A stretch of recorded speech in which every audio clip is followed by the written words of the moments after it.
আমার আয়ু যদি 100 বছর হতো তাহলে আমি তার মধ্যে 80 বছরই চায়ে চুমুক দিয়ে কাটাই দিতাম। তাহলে বাকি 20 বছর কি করবি? বাকি 20 বছর আমার হাতে চায়ের কাপ থাকবে। ছোটবেলায় একবার ভুল করে চা খাইছিলাম, তারপর থেকে আমার লিভার চা ছাড়া কাজ করে না। আমি যখন মারা যাব তখন তোরা কেউ আমার কবরে গোলাপ জল ছিটাবি না। গোলাপ জল ছিটাবে না তো কি ছিটাবে? এক বালতি কড়া লিকারের চা ছিটাইয়া দিবি। এক গবেষণায় দেখা গেছে যারা খুব বেশি চা খায় তাদের বুদ্ধি আইনস্টাইনের থেকেও বেশি। মানে দৈনিক যারা 15 কাপ চা খায়, আমি 16 কাপ খাই ঘুম থেকে উঠেই ব্রাশ করার আগে। গবেষণাটা কে করছে আর কার উপরে করছে? আমি আমার উপরে গবেষণা করছি। তুই তোর উপর গবেষণা করে কিভাবে বুঝলি তোর বুদ্ধি আইনস্টাইনের থেকেও বেশি? কারণ আমি চা খাই। তা প্রমাণ কিভাবে পালি যে চা খাইলে বুদ্ধি বেশি হয়? আরে প্রমাণ তো চা খাইলে বুদ্ধি পারে, এটাই প্রমাণ।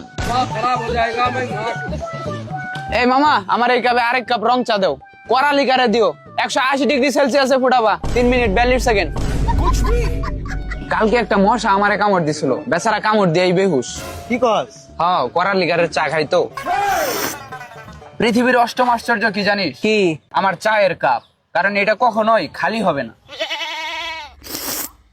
আমি আসলে চা খাই না রে, আমি চায়ের সাথে একটা আধ্যাত্মিক কনভারসেশন করি। চায়ে একটা করে চুমুক দেই আর একটা করে সমাধান। তাই নাকি? বলতো আমার প্রেমিকা আমাকে ছেড়ে গেছিল কেন? Wait a minute.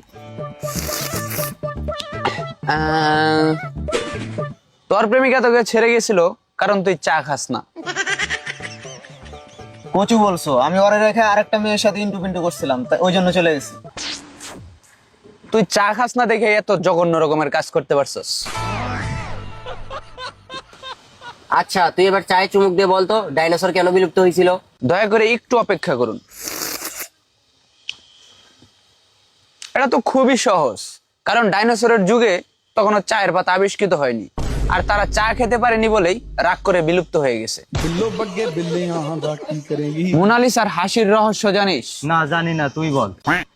বিঞ্চি সাহেব মোনালিসা অঙ্কনের আগে মোনালিসাকে এক কাপ কড়া লিকারের চা খাওয়াইছিল, আর সেই চা খায় ওই রকম রহস্যজনক হাসি দিছিল। আমার কাছে টাকা নাই, তোমার এক কাপ চা খাওয়াই দিব না। আমি কাকে বিয়ে করবো জানোস? কাকে? যে মেয়ের বাপের চায়ের বাগান আছে, এমন একটা মেয়ে দেখিস তো। আরে না, রক্ত দিতে পারবো না, আমার তো ব্লাড গ্রুপ এবি পজিটিভ থেকে টি পজিটিভ হয়ে গেছে, অতিরিক্ত চা খাইতেছি তো ইদানিং।